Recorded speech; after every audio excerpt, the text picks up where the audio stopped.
구독, 좋아요, 알림 설정. 스킵 멈춰.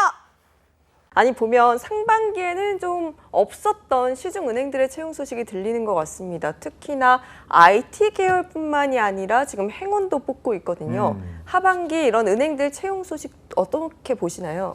예, 오늘이 23일이죠. 네. 오늘 23일인데 오늘이 이제 신한은행이 아마 채용 그 서류 접수가 마감일 겁니다. 그 이외에 지금 오늘 방송해야 될 우리 기업은행이 내일 서류 접수 마감이죠. 그래서 우리 기업은행은 총 100명을 뽑는데 대졸이 88명, 고졸이 12명 이렇게 해서 100명을 뽑습니다. 근데 아까 우리 처음에 이제 멘트 해주셨던 것처럼 우리 일반 문과생들도 들어갈 수 있는 길이 조금씩 보이니까 네. 우리 기업은행도 그렇고 뭐 우리 오늘 마감인 신한은행도 그렇고 우리 일반 문과생들에게 조금 빛이 보인다 이렇게 생각을 하면 좋겠고 그 이외에 지금 지방은행들은 채용을 좀 하고 있습니다. 네. 부산은행, 경남은행, 대구은행, 광주은행, 전북은행까지 이렇게 지방은행들은 채용을 좀 하고 있는데 부산은행하고 대구은행, 광주은행, 전북은행 뭐 이런 부분들이 전부 다 아마 지난주에 마감이 됐을 겁니다. 우리 그 추석 연휴 바로 직전에요. 그래서 마감이 되고 이제 진행을 하긴 하는데 우리 지방은행들은 아무래도 규모가 크지 않다 보니까 네. 채용 인원이 그렇게 많지가 않습니다. 보통 공공명 단위로 이렇게 채용을 하다 보니까. 근데 우리 시중은행들에 대해서 우리 취준생들이 많이 기대를 하고 있을 텐데 시중은행 중에 아직까지 채용 공고가 나오지 않은 은행들이 국민, 그다음에 우리, 하나, 농협은행 이렇게 네 군데가 나오는데 오늘 아침에도 뉴스를 보니까 국민은행도 그렇고 이제 우리 추석 연휴 지금 이제 끝났으니까요. 추석 연휴 끝나고 9월 말 빠르면 9월 말에 이제 채용 공고가 나올 거다. 이렇게 이야기들이 나오고 있어서 아마 조만간 또 우리 큰 네 군데 은행이 다시 채용 공고가 나와서 여러분들에게 희망을 더 풀어 넣어주지 않을까 이렇게 생각을 합니다. 네, 이제 시작이군요. 그랜드 마스터의 도움을 한번 함께 기대를 해보도록 하겠고요. 기업은행이 대졸, 고졸 합해서 100명을 채용한다고 하는데 특히 대졸 문과생들이 기대를 많이 하고 있을 것 같아요. 이 분야는 얼마나 채용하고 과거에 비하면 좀 어느 정도 규모인가요? 대졸이 88명, 고졸이 12명 해서 총 100명을 채용하는데요. 그냥 이렇게만 딱 보면 우리 대졸 뭐 문과생들이 88명의 어떤 틀에 그 바구니에 나도 도전을 한번 해봐야 되겠구나 이렇게 생각할 수 있는데 그걸 또 이렇게 또 잘게 이렇게 나눠놨습니다. 어떻게 나눠놨냐면 금융 일반은 30명. 금융 일반이라고 하는 게 이게 소위 대졸 문과생들의 어떤 마지막 타겟인데요. 그 이외에 경기 남부 지역, 우리 기업은행 같은 경우에는 그 경기 남부 평택, 안산, 시와 이쪽에 공단들이 있어서 네. 거기 이제 기업은행이 입점을 해 있는데 그쪽 지역 특화시켜서 17명을 뽑겠다. 그 다음에 디지털 관련해서 26명을 뽑겠다. 그 다음에 금융 전문가, 이거는 석사, 박사 출신입니다. 이쪽 분야로 해서 5명을 뽑겠다. 그리고 글로벌, 그러니까 해외 점포 이런 쪽 분야로 또 5명을 뽑겠다. 그리고 보훈 대상자를 5명 뽑겠다. 이렇게 해서 총 88명입니다. 그러니까 이 88명을 다시 한 번 더 세분화시켜 보면 우리 실제로 문과생들에게 희망이 보여지는 부분은 경기 남부 지역이나 아니면 금융 일반 이렇게 해서 총 47명 정도 수준이 될 텐데 이거는 우리 취준생들 기대에는 많이 못 미치죠. 적어도 우리 기업은행 어떤 수준을 말하면요. 네. 그래서 최근 연도에 우리 기업은행 채용 그 규모를 제가 한번 그 비교를 해봤습니다. 그 최근 연도 지금 우리 그 여러분들 화면에 나오고 계실 텐데요. 화면에 2019년, 2020년, 2021년 올해까지 3개 년도를 제가 비교를 해보면 일단 2019년도 재작년이죠. 재작년에 총 기업은행이 440명을 채용했습니다. 근데 작년에는 400명을 채용했고요. 네. 올해는 상반기에 100명, 이번 하반기에 100명. 뭐 이거는 금융 일반, 문과생, 이과생 다 포함해서요. 네. 그 고졸, 대졸 다 포함해서 상반기 100, 하반기 100 해서 올해는 200명을 딸랑 채용을 하고 있습니다. 이것만 봐가지고는 우리 기업은행 채용 규모가 많이 줄어들고 있다 이렇게 이제 보여줄 수도 있겠죠. 아니 거의 채용 규모가 작년에 비해서 반으로 뚝 줄어서 우리 취준생들이 굉장히 아쉬움이 클 것 같아요. 맞습니다. 우리 기업은행이 그 취준생들이 가고 싶어하는 은행 순위를 따지면 네. 항상 1위를 하고 있는 은행이 바로 기업은행인데 왜요? 뭐 경우에 따라서는 국민은행하고 좀 엎치락뒤치락하기도 한다고 합니다. 근데 취준생들이 들어가고 싶어하는 은행 가장 제가 오프라인에서 학생들을 만나보면 어느 은행 가고 싶냐 기업은행 손들어 보세요 하면 한 50% 넘게 손을 듭니다. 그런데 제가 이제 100명을 데리고 네. 이제 특강이나 뭐 이런 걸 해보면 한 50% 넘게 기업은행을 가고 싶다. 그 다음에 국민은행이 한 2등쯤 하는데 우리 그 뉴스로 이렇게 언론에서 발표 나오기로는 국민은행이 뭐 비근하거나 국민은행이 더 높다 이렇게도 많이 나오더라고요. 근데 오프라인에서 제가 실제로 체감하는 우리 학생들의 선호도는 기업은행이 1순위로 항상 체감이 됩니다. 그만큼 이제 제일 가고 싶어하는 은행인데 그것도 이제 기업은행이 그렇게 선호도가 높은 이유가 네. 제가 봤을 때는 국민은행이나 다른 은행들은 그래도 블라인드 채용을 하지 않는데 네. 우리 기업은행은 국책은행이다 보니까 블라인드 채용을 합니다. 그러니까 이제 스펙을 소위 좀 덜 본다는 거죠. 덜 보다 보니까 스펙이 조금 자신이 없는 분들도 네네. 우리 지원자분들도 기업은행에 지원을 많이 하고 그만큼 기업은행은 내 스펙으로도 한번 지원해 볼 수 있어 라고 하는 이런 생각을 가지고 있다 보니까 기업은행 선호도가 제일 높게 그렇게 나오는 것 같은데 어쨌거나 우리 취준생들 입장에서 기업은행이 이렇게 뭐 한 47명 이렇게 채용한다는 거는 참 좀 안타까운 일이 아닐 수가 없고 우리 기업은행도 좀 많이 채용을 해 주셨으면 좋겠다는 바람을 가지고 있지만 인사 담당을 해봤던 사람으로서 그것도 쉽지 않은 일이라고 참 생각을 합니다. 말씀 들으니까 정말 많은 분들이 기업은행 채용에 관심을 갖고 있을 것 같은데 또 말씀처럼 이렇게 인원이 좀 적어요. 디지털 전환에 대한 얘기를 많이 하긴 했었는데 그동안 그렇죠. 사실 뭐 이렇게 적은 인원을 뽑는다라고 하면 지금 기업은행에서 일하는 사람들은 얼마나 되는지 뭐 현재 몇 명이 일하는지 예. 직원 숫자가 좀 궁금해요. 예. 계속해서 줄고 있나요, 여기도? 그렇죠. 우리 인사를 담당해보고 했던 분들은 그런 쪽에 관심을 많이 가지고 있고요. 네. 근데 우리 지금 취준생 분들은 아마 그런 쪽에는 별로 관심이 없을 건데, 제가 지금 보여드리는 이 내용, 제가 지금 말씀드리는 내용, 이런 부분도 여러분들이 좀 관심을 가지고 있으면 그 시각이, 여러분들의 시야가 좀 커지게 됩니다. 그래서 인사 담당자들이 관심을 가지고 있는 부분을 제가 한번 보여봐 드릴 텐데 금방 우리 MC님께서 질문해 주셨던 것처럼 직원들 숫자는 지금 어떻게 바뀌고 있냐라고 하는 거를 한번 봐야 될 거란 말이죠. 그래서 제가 실제로 각 은행의 홈페이지를 들어가서 제가 그 정기 공시를 하게 되는데 아주 신빙성 있는 자료를 일일이 각 은행에 들어가서 제가 한번 자료를 수집을 해봤습니다. 네. 우리 시중에서는 취업 시장에서는 6대 은행이라고 이렇게 이야기를 합니다. 네. 이제 그 중에 규모가 좀 큰 이제 채용을 좀 규모를 있게 채용하는 이 은행들이죠. 그래서 이거를 제가 국민기업신한 우리 하나 농협은행까지 그 국책은행 포함해서 기업은행까지 포함해서 이렇게 제가 작년 말 그러니까 말이 아니고 2020년 6월 달 말 현재, 그다음 올해 6월 말 현재 그 직원 수를 이제 매 반기마다 공시를 해야 되는데 그 공시 자료를 한번 가지고 와봤습니다. 가지고 와보니까 국민은행 같은 경우는 이제 여러분들 표를 보시다시피 350명이 줄었다고 이렇게 나오죠. 그다음 기업은행 같은 경우에는 플러스 363명이 오히려 늘었다고 이렇게 나오기도 하고요. 그래서 여차에서 대부분 은행들이 좀 줄고 있는데 전체적으로는 약 1,500명 가까이 지금 줄고 있는 맨 오른쪽 아래쪽에 보면 1,486명이라고 마이너스 이게 1년 사이에 은행 직원들의 숫자가 줄었다는 이야기입니다. 이 6대 시중은행까지 포함해서 정규직, 비정규직 다 포함해서 약 8만 5천 명 정도가 지금 근무하고 있습니다. 8만 5천 명. 그러니까 6대 시중은행이니까 한 은행의 평균 한 13,400명쯤 되겠죠. 8만 5천 명 나누기 6을 하면요. 13,400명쯤 될 텐데 이 14,000명 정도 각 은행마다 14,000명 정도가 있는데 근무하는데 정규직, 비정규직 포함해서요. 근데 그게 1년 사이에 한 1,480명 정도는 줄었다. 1년 사이에? 예. 소위 우리가 디지털 변화 이런 이야기를 하면서 언론이나 뉴스에 은행원들 숫자가 많이 줄고 맞아요. 있다 이런 이야기가 나온단 말이죠. 그거를 실제로 데이터를 가지고 한번 보니까 지금 이게 정확한 자료인데요. 이게 어떻게 줄었냐? 한 1,400명 정도는 줄었다. 이런 표가 이제 나오는 거죠. 근데 우리 취준생분들도 그렇고 우리 MC님들도 그렇고 지금 보면은 기업은행에 대해서는 조금 특이하죠. 혼자 증가했어요. 거의. 그것도 많이. 그렇죠. 네. 네. 이게 보면은 아까 말씀해 주신 것처럼 디지털화가 되면서 이렇게 직원들 수가 줄고 있는데 오히려 기업은행은 직원을 더 많이 채용하고 있는 거 아닌가요, 그러면? 근데 우리 올해 하반기 같은 경우 200명만 지금 달랑 그렇죠. 채용하고 있지 않습니까? 그것만 봐가지고는 그렇게 많이 채용한다고도 보기 어려운데 그런데 직원 숫자가 1년 사이에 오히려 350명, 360명 정도가 늘어났단 말이죠. 네. 그래서 지금 인원이 이렇게 늘어난다는 이야기는 어쨌거나 간에 그 기업은행 전체 조직을 보면 들어오는 인원과 나가는 인원이 있을 텐데 그쵸. 들어오는 인원보다 나가는 인원이 적다는 겁니다. 또는 나가는 인원보다 들어오는 인원이 많다는 거죠. 네. 어쨌거나 이 둘 상대 비교를 하면 들어오는 쪽이 크다는 겁니다. 네, 네. 나가는 쪽보다. 그래야 이제 이 안에 있는 어떤 드럼통 안에 있는 이 인구수가 더 늘어나겠죠.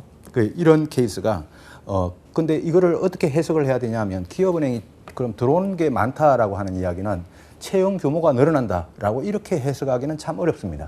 우리가 조금 전에 우리 이번 채용도 100명 딸랑 채용하는데 그쵸. 이 채용 인원이 많다, 채용 인원이 많이 늘어났다 이렇게 해석하기는 어렵단 말이죠.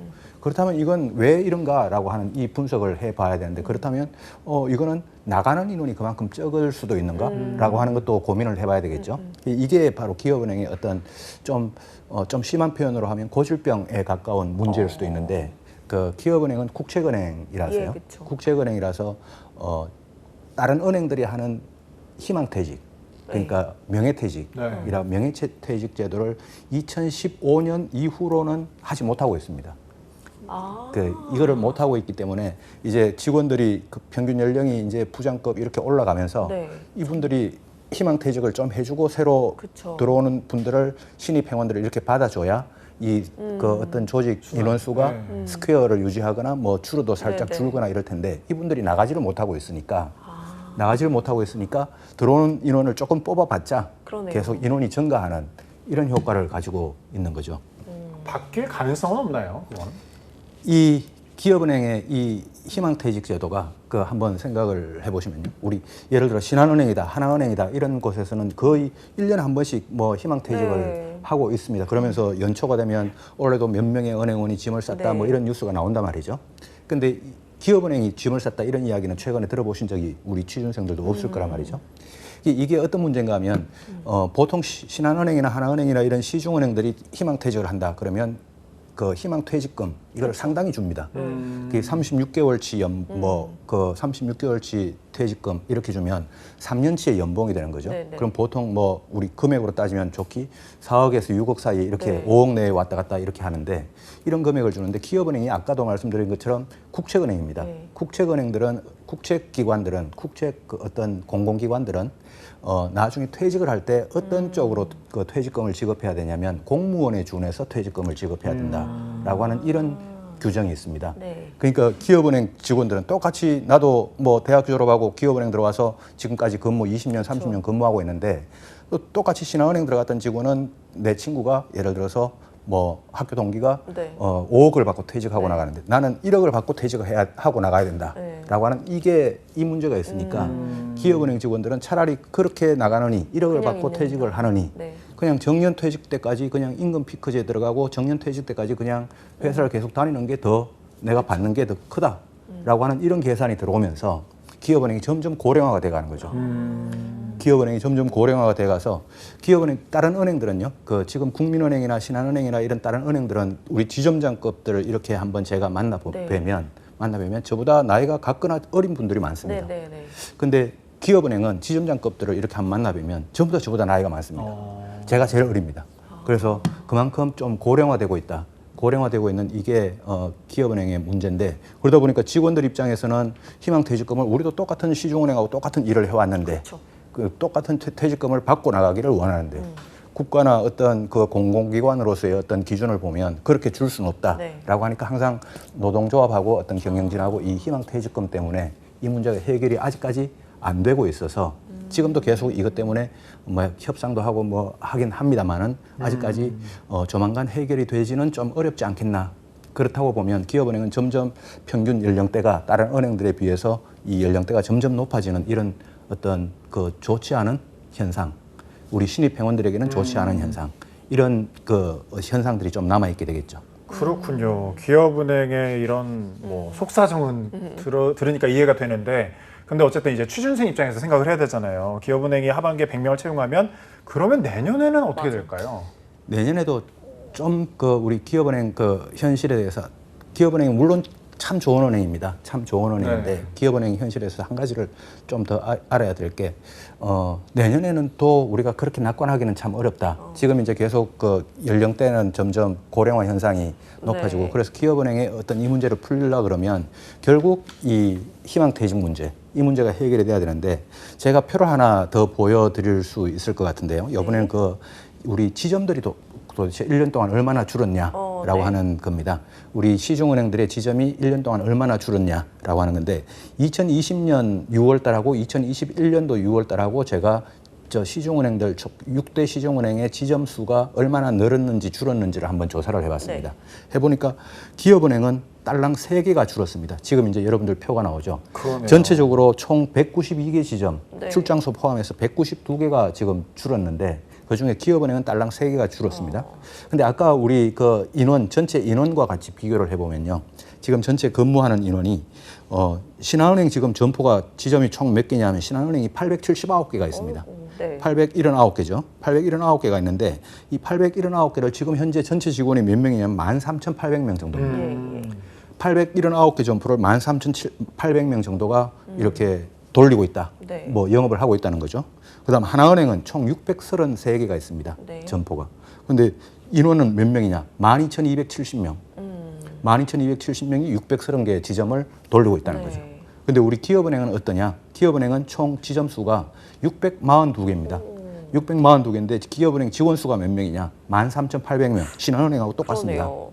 똑같다는 이야기는 결국 신한은행하고 비교를 해보면 신한은행은 13,800명 똑같은 인원으로 830개의 점포를 움직이고 있는데 우리 기업은행은 똑같은 인원 13,800명으로 640개의 점포만 움직이고 있다. 네. 이게 두 개 은행을 당장 이렇게 비교를 해보면 두 은행의 생산성 차이, 효율성 차이가 날 수밖에 없다라고 하는 그런 점도 꼭 우리가 기업은행에 대해서 물론 아주 좋은 은행이고 하지만 네. 이 부분은 반드시 짚고 넘어가야 될 우리 취준생분들도 알고 취업을 해야 될 겁니다. 네, 아무래도 좀 고민이 필요한 부분인 것 같습니다. 이렇게 기업은행의 내부 사정에 대해서 살펴봤는데 그 외에 이번 기업은행 채용에 있어서 뭐 채용의 특징 같은 게 있을까요? 지난 상반기에 우리가 기업은행 신입행원이 100명 채용하고 이번 하반기에 100명 네. 채용해서 올해 총 200명을 채용하지 않습니까?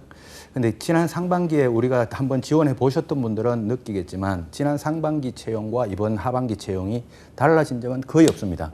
거의 없고 그냥 지난 상반기에 채용했던 지원했던 그 방식대로 동일한 방식으로 여러분들이 지원하면 되는데 굳이 채용 공고에서 달라진 점을 꼽자면 자격증에 대한 우대 점수를 어떻게 주냐라고 하는 이 부분인데 지난 상반기 때는 우리 그 인문학도나 문과생들이 공부하기엔 조금 버거울 수 있는 뭐 빅데이터라든가 뭐 디지털과 관련된 자격증들이 있습니다. 요 자격증들 뭐 소위 우리 학생들은 대부분 알 텐데 뭐 ADSP, DASP, 뭐 SQLD 뭐 이런 자격증들이 있습니다. 네. 이제 이런 자격증들이 있는데 지난 상반기에는 요 자격증들을 가지고 있으면 필기 시험을 볼 때 3%의 가점을 줬었습니다. 이 자격증들을 가지고 있으면. 근데 올해 하반기에는 요 자격증들을 가지고 있으면 5%의 가점을 주겠다라고 이렇게 이제 바뀐 게 요게 기업은행의 상반기 채용과 하반기 채용에 유일하게 제가 봤을 때 바뀌어진 부분이고 이거 이외에는 뭐 바뀐 게 없다라고 해도 좋습니다. 근데 이 SQLD나 뭐 DASP, 뭐 ADSP 이런 자격증들이 우리 문과생들이 공부하기에는 살짝 버거울 수도 있는 그런 네. IT 관련된 디지털 관련된 자격증이란 말이죠. 그러다 보니까 이 자격증들의 3%에서 5%로 이렇게 가점 비중을 높였다는 이야기는 이만큼 이 공부해라. 공부하면 우리가 5% 더 가점을 줄게. 라는 이 말이기 때문에 우리 이번 뭐 하반기 채용이 또 지나고 나면 우리 문과생 취준생들은 또 이 컴퓨터 학원으로 가지 않을까. 그게 좀 안타까운 그런 상황입니다. 네, 사실 뭐 5%라고 하면 그저 무시할 수 있는 비율은 또 아니니까요. 가산점에서는. 네. 사실 뭐 몇 년 전에 문송합니다라는 말이 좀 유행을 해가지고 문과여서 뭐 죄송합니다. 죄송할 게 뭐 있나 싶긴 했는데 어쨌든 뭐 여전히 문과생들에게는 힘든 시기고 이번 채용에서 문과생들에게는 좀 더 중요한 그런 시기가 될 것 같은데 서류 전형 마감이 내일이죠. 내일인 만큼 자기소개 작성에 대해서도 좀 봐야 될 것 같아요. 이 문항이 어떤 문항이 있나요? 예, 자기소개서도 당연히 봐야죠. 네. 우리가 내일이 마감인데 오늘 이 방송을 듣고 여러분들이 혹시 도움이 되거들랑 살짝 수정할 수 있는 부분은 수정을 해보셔도 좋을 것 같고요. 자기소개서 문항은 총 5개 문항입니다. 네. 5개 문항이고 상반기도 5개 문항이었습니다. 근데 분량도 비슷합니다. 상반기도 뭐 한 10,000바이트 조금 넘게 나왔고요. 이번 하반기에도 1,400바이트가 나오네요. 자, 1번부터 5번까지 총 5개 문항이 나와 있고, 이 중에서 제가 봤을 때 상반기에서 크게 뭐 살짝 네. 문구나 단어는 다릅니다. 질문들이. 그러나 어떤 큰 맥락에서 봤을 때 상반기 자소서 3번 문항이 있었는데요. 그 문항이 이번에 완전히 없어지고요. 이번 하반기에는 2번 문항이 완전히 새롭게 들어왔습니다. 새롭게 들어와서 요 상반기 문항을 여러분들께서 보시면 3번 문항이 없어지고 이번에 2번 문항이 새롭게 들어왔다. 요거 이외에 나머지 4개 문항 있죠. 자, 이번 하반기 문항에서 2번을 제외한 나머지 1, 3, 4, 5. 요 문항들은 상반기 때 여러분들이 적어봤던, 지원해 보셨던 분들이라면 적어봤던 그 문항과 크게 변별력이 있거나 확 달라지는 그런 내용은 아니다라고 이렇게 보여집니다. 그러면 어떤 부분이 좀 변화됐는지 조금이지만 예. 변화된 부분 한번 짚어볼까요? 3번 문항, 네. 3번 문항을 제가 말씀드렸죠. 3번 문항이 없어지고 2번 문항이 새로 들어왔다고 했는데 2021년도 상반기에 나왔던 3번 문항이 뭐였냐면 채용 분야에서 뭐 이번 지원한 분야에서 뭐 당신이 가장 필요한 역량은 무엇이고 또 어떤 노력을 통해서 갖추었냐 또 뭐 다른 지원자와 어떻게 차별화될 수 있냐 이 질문을 했던 게 이번 상반기에 3번 문항인데 이게 지금 이번 하반기에는 없어지고요. 이번 하반기에 새로 들어왔다고 하는 이 문항이 본인이 창의성을 발휘하여 문제를 해결하거나 실패했던 경험 성공을 해도 좋고 실패해도 좋다는 겁니다. 이 내용을 구체적으로 기술하고 이 경험을 입행 후에 어떻게 활용할 수 있을지를 적어보라. 이게 이제 이번 하반기에 2번으로 들어왔던 새로운 문항인데 이 부분만 이제 바뀐 거죠. 이 부분이 이제 창의성이라고 하는 이 부분이 조금 더 부각이 된다. 뭐 이런 느낌으로 우리가 인식을 해도 괜찮을 것 같고요. 이 문항 이외 나머지 문항은 별반 차이가 없는 걸로 여러분들이 작성을 하셔도 될 것 같습니다. 보면 이번 기업은행뿐만 아니라 다른 기업들도 자소서에서 이전과 똑같이 내기도 하고 이렇게 조금 뭐 하나 문항만 바꾸기도 하고 아니면 전체 틀을 바꾸기도 하잖아요. 거기에 뭐 특별한 이유가 있을까요? 예, 뭐 저도 인사 담당을 6년 네. 채용을 6년간 담당을 해보면서 이런 케이스가 어떤 경우인가 하면 우리 지금 과거에는 제가 뭐 취업하거나 그럴 때는 그러지 않았습니다만은 지금이나 뭐 최근 한 10년 이내에는 어떤 경향이 있냐면 취업 재수, 취업 삼수 이런 분들이 많이 늘어나고 있단 네. 말이죠. 근데 그러다 보니까 취업 재수생 뭐 이렇게 청년 실업도 높아지고 있고 그러다 보니까 지난 시즌에 적었던 내용을 그대로 이렇게 복붙해서 내는 경우가 많습니다. 네. 문항을 똑같이 출제를 하면요. 네.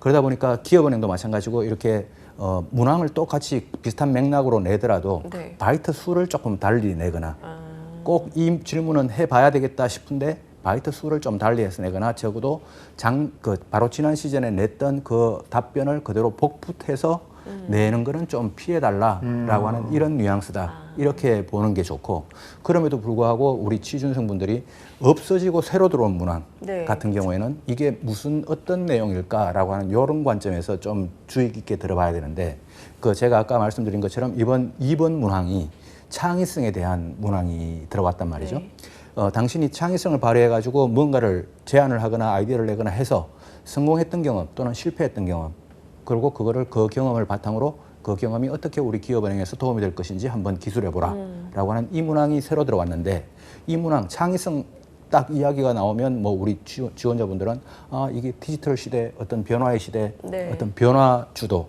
변화와 혁신을 주도하는 어떤 그런 개인의 성향 그런 어떤 개인의 캐릭터를 존중하겠구나라고 하는 이런 이유 때문에 이 문항이 새로 들어왔구나 이렇게 생각을 해도 좋고 근데 우리 은행권으로 지원하는 우리 일반 문과생들의 경우에 일반 사기업으로 지원하는 그 문과생들에 비해서 창의성이 뛰어나면 은행권으로 지원 잘 안 합니다. 좀 더 보수적이고 좀 더 안정적이고 좀 더 이런 무거운 경향 이런 경향이 우리 은행권에 더 많은데 이제 우리 은행권에서도 창의성이 필요하고 네. 일반 기업에 못지않게 창의성도 필요하고 변화 의식도 필요하고 도전 정신도 필요하고 이런 것들이 많이 강조가 되고 있는 거죠. 그러다 보니까 이런 문항이 새로 나왔다. 뭐 이런 문항은 우리 은행권에서 창의성 문항은 최근 몇 년 사이에 자주 나오고 있는 문항입니다. 네. 그러면 이제 평가를 하시기에 이번 자소서는 좀 전반적으로 어려운 편이라고 생각하세요? 아니면 좀 무난하다 약간 이렇게 생각을 하시나요? 기업은행은 지난 상반기 때도 5개 문항이 나왔고 이번 하반기도 5개 문항이 나왔는데 바이트도 비슷하다고 했죠. 기업은행은 과거부터 우리 취준생들이 자소서 적기가 그냥 난이도 레벨 1 정도 수준에서 생각을 하면 되게 쉬운 자소서를 일 수가 있는데 한 단계 더 고민을 해보면 되게 어려운 자소서들입니다. 그래서 기업은행은 다른 은행들에 비해서 자소서 문항이 어렵기로 유명한 은행이다. 분량이 많다는 게 아니라 분량이 많고 적고가 어려움을 결정짓는 게 아니라 나의 어떤 경험을 요구하는가, 나의 어떤 생각을 요구하는가, 내가 어떤 사람이기를 요구하는가, 내가 어떻게 적어야 잘 적을 수 있는가라고 하는 이런 부분에서 기업은행은 취준생들에게 조금 까다로운 은행으로 정평이 나 있습니다. 그래서 예를 들어서 창의성을 관련해서도요. 조금 전에 말했던 2번 문항이죠. 창의성과 관련해서도 여러분들에게 창의성을 발휘해서 성공하거나 실패했던 경험을 적어보라라고 하는 이런 문구가 그대로 있단 말이죠. 근데 우리 취준생 입장에서 한번 생각을 해보면요. 누가 성공했던 경험을 적고 싶어 하지, 성공했던 경험을 누구든지 적고 싶어 하지, 그렇죠. 실패했던 경험을 지원하는데 누가 적고 싶어 하겠습니까? 실패를 했더라도 이거를 살짝 마사지를 해서 성공했던 걸로 바꾸어내고 싶은 이게 취준생의 마음일 거란 말이죠. 근데 자기소개서 문항에는 실패했던 경험을 적어도 괜찮다고 명시를 하고 있단 말이죠. 자, 그러면 취준생들이 막 헷갈립니다. 이걸 가지고 그냥 단순하게 생각하면 그냥 내 성공했던 경험 하나 적어내면 되지. 이렇게 생각할 수 있는데 이게 아까 제가 말씀드렸던 레벨 1 수준에서 생각하는 거고 한 단계 더 깊이 있게 들어가 보면 왜 실패했던 경험도 적으라고 했을까? 그럼 진짜 실패했던 경험도 적어도 될까? 난 이거 실패했는데 이거는 적기 싫은데 이거 어떻게 해야 될까? 이 경험을 적어야 될까 말아야 될까? 이런 고민을 취준생으로서는 하지 않을 수가 없을 거란 말이죠.